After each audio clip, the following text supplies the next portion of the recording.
டொப்பரஸ் தமிழ் நேயர்களுக்கு வணக்கம். நான் உங்கள் சிவம். இன்றைக்கு நான் தன்னுரிமையும் தனியரசும் என்கின்ற தலைப்பில் ஒரு புத்தகத்தை வெளியிட்டிருக்கார் கந்தசாமி பிரதீபன் அவர்கள். இந்த புத்தகத்தை கடந்த சனிக்கிழமை பிரான்ஸில் உத்தியோகபூர்வமாக அவர் வெளியிட்டிருந்தார். அந்த புத்தகத்தினை இன்றைய நாளில் நான் அவரை சந்தித்து எடுத்து அந்த புத்தகத்தை வேண்டியிருந்தேன். அந்த புத்தகத்தில் அடங்குகின்ற உள்ளடக்கங்களை நான் அவரிடம் கேட்டு அறிஞ்சு கொள்ள போகிறேன்.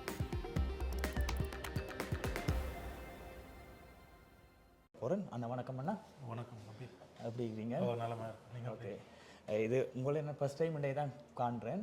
நீங்கள் உங்களை பற்றி சொல்லுங்கள், இந்த புத்தகத்தை பற்றியும் மக்களுக்கு ஒரு சொல்லுங்கள். ஓகே. அனைவருக்கும் வணக்கம். எனது பெயர் கந்தசாமி பிரதீபன்.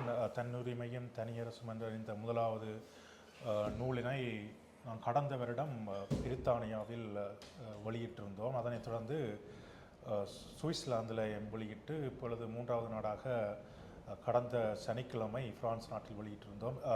சிறப்பான வரவேற்பினை பெற்றிருந்தது. பெருமளவான மக்கள் இதில் பங்கு பெற்றிருந்தார்கள். இந்த நூலினை ஆர்வமாக வாங்கி சென்றிருந்தார்கள். நான் இங்கிலாந்தில் வசிக்கின்றேன். ஒரு பட்டதாரியாக படித்து பின்னர் இங்கே என்னுடைய முதுகலை கலாமணி பட்டங்களை படித்து இந்த போர் முடிவடைந்து இந்த 15 வருட காலப்பகுதியிலே எங்களுடைய அரசியல் பாதைகள் எப்படி செல்கின்றது, எங்களுக்கான விடுதலை சார்ந்த விடயங்களை நோக்குகின்ற பொழுது நாங்கள் செய்தவை செய்யாதவை என்று நினைத்தளவில் எங்களுக்கான பங்களிப்பினை நாங்கள் செய்கின்றோமா என்ற உணர்வில் இந்த நூலினை நான் சுய நிர்ணயத்தை அடிப்படையாக வைத்து எழுதியிருக்கின்றேன். இப்போ எங்களுக்கு நிறைய பேருக்கு ஒரு கேள்வியாக இருக்கிறது, இந்த தனியரசு சுய நிர்ணயம் அப்படியான கேள்விகளுக்கு என்ன பதிலென்றே தெரியாது. அப்படியான அந்த விடயங்களையும் இந்த புத்தகத்தில் உள்ளடங்குற விடயத்தையும் ஒரு கருத்து. உண்மையாக என்னென்று சொன்னால் என்னென்று தெரியாது. உண்மையில் நீங்கள் பார்த்தீர்கள் என்றால் இந்த விடுதலை போராட்டத்தினுடைய உண்மையான நோக்கமே எங்களுடைய இன விடுதலை தான். இந்த இன விடுதலை என்று சொல்லப்படுகின்ற பொழுது ஒரு இனம், ஒரு தேசிய இனமாக அங்கீகரிக்கப்பட்ட ஒரு இனம் தனக்கென்று ஒரு வரலாற்று நிலத்தினை, ஒரு மொழியினை, ஒரு கலை கலாச்சார பண்பாட்டு நாகரிகத்தினை, ஒரு பொருளாதார வாழ்வினை, தாம் ஒரு தேசிய இனம் என்று சொல்கின்ற உளவியலை பலமாக கொண்டிருக்கின்ற பொழுது அது தேசிய இனமாக கருதப்படுகின்றது. அப்படியான ஒரு பெருந்தேசிய இனமாக இருக்கின்ற தமிழர்கள் நாங்கள், எங்களுக்கென்று ஒரு சுதந்திர நிலம் இல்லை, அதாவது எங்களுக்கொன்று சுதந்திரமான ஒரு அரசு இல்லை. அந்த அடிப்படையில் எந்த தேசிய இனம் அரசியல் உரிமைகளை பெற்றிருக்கும் என்று சொன்னால் ஒரு தேசிய இனம் சுயநிர்ணயம், அதாவது சுயநிர்ணயம் என்று சொல்லப்படுவது தான் இந்த தன்னுரிமை. அதாவது தன்னுடைய அரசியல் வாழ்வினை தானே தீர்மானிக்கின்ற ஒரு வாழ்க்கையை கொண்டிருக்கின்ற பொழுதுதான் அது அந்த தேசிய இனம் முழுமையாக விடுதலை அடைய முடியும். இல்லை என்று சொன்னால் அது வேறிய தேசிய இனங்களில் தங்கி வாழ்ந்திருக்கும், அல்லது வேறு தேசிய இனங்களினால் உருவாக்கப்படுகின்ற சட்டங்கள் கட்டுப்பாடுகள்லாம் தான் வாழ்ந்து கொண்டிருக்கு. காலங்காலமாக எங்களுடைய ஈழத்தமிழர்கள் சிங்கள தேசிய இனத்தின் கீழ், அவர்களின் கட்டுப்பாடுகளின் கீழ், அவர்களினால் வரையறுக்கப்படுகின்ற சட்டங்களின் கீழ் உரிமையற்று வாழ்ந்து கொண்டிருக்கின்றனர். அப்போ இந்த போராட்டமானது அகிம்சை வழியில், ஆயுத வழியில் போராட்டமானது சுயநிர்ணயத்துக்கான போராட்டமே தவிர இன்னொரு தேசிய இனத்தை அழிப்பதற்கோ அல்லது துன்புறுத்துவதற்கோ அடிமைப்படுத்துவதற்கோ அல்ல. அதனால் ஒரு தேசிய இனத்தின் உயிர் மூச்சு தான் சுயநிர்ணயம் என்று அழைக்கப்படுகின்றது. அதனால்தான் இந்த நூலானது சுயநிர்ணயம், அதாவது தன்னுரிமையும் தனியரசும், அதாவது தன்னுரிமை என்றது தான் தீர்மானித்து வாழ்வது, தனியரசு என்பது அவருக்கான சுயநிர்ணயம் மறுக்கப்படுகின்ற பொழுது தனக்கான அரசை அமைத்துக் கொள்வது. இன்றைக்கு நாங்கள் எங்களுக்கான உரிமை எங்களுடைய தாய் நாட்டில் மறுக்கப்பட்டு நாங்கள் இன்னொரு அரசு கீழே தான் எங்களுடைய மக்கள் தங்களுடைய வாழ்க்கையை கொண்டு சொல்லி கொண்டிருக்கிறார்கள். இன்றைக்கு நாங்கள் வெளிநாடுகளில் வாழ்ந்தாலும் எங்களுக்கு இந்த நாட்டு, உதாரணத்துக்கு லண்டன் சொன்னால் நேஷனாலிட்டி, ஃப்ரான்ஸில் சிட்டிசன், லண்டனில் சிட்டிசன் அப்படி இப்படி ஒவ்வொருவரும் இந்த நாட்டு நேஷனாலிட்டியாக மாறிக்கொண்டு வரணும் காலங்களில். அவர்களுடைய எண்ணங்கள் சிந்தனைகள் நாங்கள் இந்த நாட்டிலேயே இனி செட்டில் ஆயிடுவோம், இது எங்களுக்கான ஒரு நாடு என்ற கேட்டகரியில் இருக்கும்போது இவர்களுடைய எதிர்காலத்துக்கு என்ன நீங்கள் சொல்கிறீங்க? உண்மையில் அது ஒரு சிறந்த கேள்வி. இதை நானும் எதிர்கொண்டிருந்தேன். அதாவது இந்த நூலினை எழுதி வெளியில் கொண்டு வருகின்ற பொழுது பல நண்பர்கள் உறவினர்களுக்கு இதை பற்றி சொல்லும் பொழுது அவர்கள் கேட்டிருந்தார்கள், இதே கேள்வியை தான் கேட்டிருந்தார்கள்.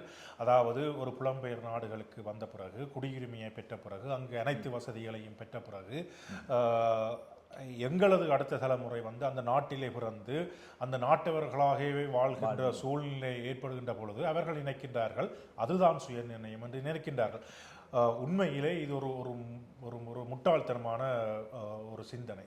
அதாவது ஒரு தேசிய இனங்கள் எந்த நாடுகளிலேயும் வாழலாம். ஆனால் அதாவது எந்த நாடுகளும் ஓரினத்தன்மையான மக்களை கொண்டிருப்பது. அதாவது இங்கிலாந்து எடுத்தால் தனியாக இங்கிலாந்து வெள்ளைக்காரர்கள் மட்டுமே வாழ்கின்றவர்களாக இருக்க மாட்டார்கள். பிரெஞ்சு நாட்டை எடுத்தார்கள் பிரெஞ்சு மொழியை பேசுகின்றவர்கள் மட்டுமே வாழ்வதாக இருக்கின்றார்கள். உலகில் வாழ்கின்ற பல்மொழி பேசுகின்ற பல இனத்தவர்கள் வாழ்ந்து கொண்டிருக்கின்றார்கள். ஆனால் இந்த வெளிநாடுகளில்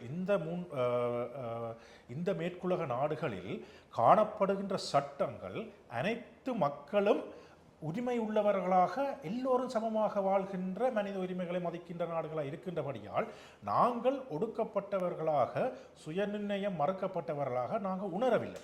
ஆனால் இந்த மூன்றாம் உலக நாடுகள், குறிப்பாக எமது நாட்டில் இலங்கையில் காலங்காலமாக தமிழர்கள் தங்களுடைய உரிமைகள் மறுக்கப்படுகின்ற பொழுது, அதாவது அங்கு ஒரு சிறந்த மக்களாட்சி இருந்தால், அங்கு சிறந்த ஜனநாயகம் பேணப்படுமாக இருந்தால் தமிழர்கள் தங்களுடைய சுயநிர்ணய உரிமைக்காக போராட வேண்டிய அவசியம் ஏற்பட்டிருக்காது.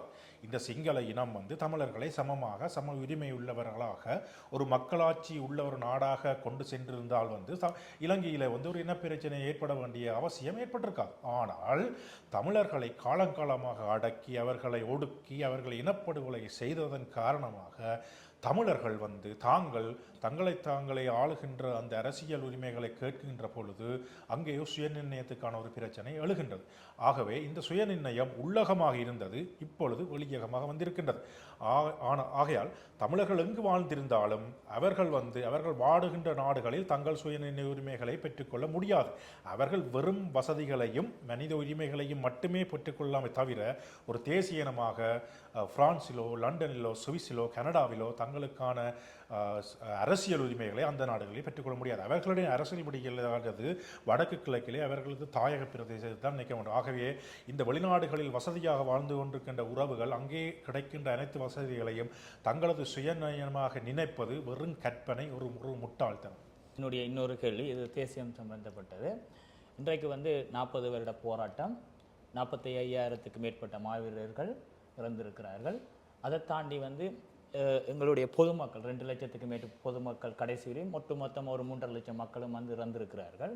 இதையெல்லாம் தாண்டி நாங்கள் இந்த 15 வருடத்தில் சில விஷயங்களை நாங்கள் மறந்து ஏனோதான் அடுத்த தலைமுறை ஊர்லேயும் சரி புலத்திலையும் சரி நடந்து கொண்டிருக்கணும். இவர்களுக்கு நீங்கள் என்ன சொல்ல விரும்புவீங்க இந்த புத்தகம் வாயிலாக? உண்மையிலே இந்த நூலை எழுதியது எனது அடுத்த தலைமுறைக்காக ஒரு கருத்துக்களை பகிர வேண்டும், அடுத்தது எங்களுடைய வரலாற்றை நாங்களே எழுத வேண்டும் என்ற ஒரு பொது பண்பில் தான் இந்த நூலை நான் எழுதியிருக்கின்றேன். அதனால் ஒரு தேசிய இனம் என்கின்ற உணர்வு அனைவர்களிடம் ஏற்பட வேண்டும். நாங்கள் கருத்துக்களால் பல காரணங்களினால் நாங்கள் பிரிந்திருக்கலாம், அதாவது எங்களுக்கு இடையில் பல பிணக்குகள் காணப்படுவது போல் தென்படலாம். ஆனால் நாங்கள் அனைவரும் ஒரு தேசிய இனத்தைச் சேர்ந்தவர்கள் என்ற உணர்வு எங்களுக்குள் எப்பொழுதும் இருக்க வேண்டும். அதாவது அடுத்த தலைமுறை பிள்ளைகள் வேறு மொழி பேசுபவர்களாக இருந்தாலும் அவர்கள் தங்களை பிரெஞ்சுக்காரர்களாகவோ இங்கிலாந்துக்காரர்களாகவோ கனேடியர்களாகவோ காட்டிக்கொள்வது அவர்களுக்கே ஒரு போலியான ஒரு வேடங்களை கொடுக்கும். அவர்கள் என்றுமே ஒரு ஈழத்தமிழர்களாகத்தான் அறியப்படுவார்கள்.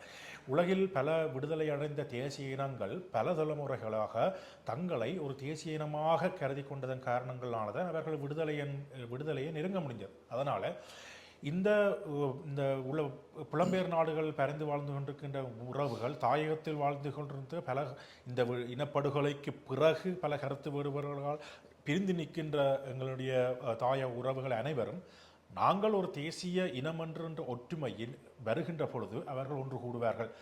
உண்மையாக இந்த மாவீரன் நாள், இந்த இனப்படுகொலை நாள், தியாக தீப மன்னன் திலீபன் நாள் போன்ற பல நிகழ்வுகள் எங்களை இணைக்கின்ற பாலமாக, இந்த விடுதலை போராட்டத்தில் நிகழ்ந்த பல நிகழ்வுகள் எங்களை இணைக்கின்ற நிகழ்வுகளாக அவை நடைபெறும். அந்த வகையில் நான் என்ன சொல்கின்றேன்னு சொன்னால், பார்ப்பதற்கு எமது இனம் பிளவுபட்டு உள்ளது போல தோன்றினாலும் ஒரு தேசிய இனமாக எங்களது விடுதலை கனவை சுமந்து நிற்கின்ற எமது மக்கள் அந்த தேசிய இனத்தின் அந்த ஒற்றுமையில் எப்பொழுதும் ஒன்று கூடிய தன்மையை கொண்டிருப்பார்கள். அந்த வகையிலான எமக்கான விடுதலையும் சாத்தியப்படும் என்று நான் உறுதியாக நம்புகிறேன். இவ்வளவு நேரமும் என்னுடைய கேள்விக்கு பதிலளித்தமைக்கு நன்றி அண்ணா. நன்றி. நன்றி. நன்றி. வணக்கம். நன்றி. வணக்கம்.